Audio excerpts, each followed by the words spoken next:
చర్యలకు పాకిస్తాన్ ఆర్థిక వ్యవస్థ కుప్పకూలింది.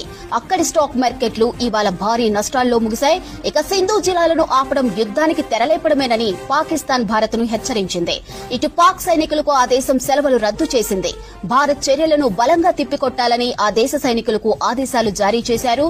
ఇప్పటికే భారత్ సరిహద్దు గ్రామాలన్నీ ఖాళీ చేయిస్తుంది పాకిస్తాన్. సింధు నది జలాల్లో ప్రతి నీటి చుక్క మాదే. ఈ హక్కును మేం చట్టపరంగా, రాజకీయంగా, అంతర్జాతీయంగా పూర్తి శక్తితో కాపాడుకుంటామని పాకిస్తాన్ మంత్రి అవాయిస్ లెఘోరీ సోషల్ మీడియా ద్వారా తెలిపారు.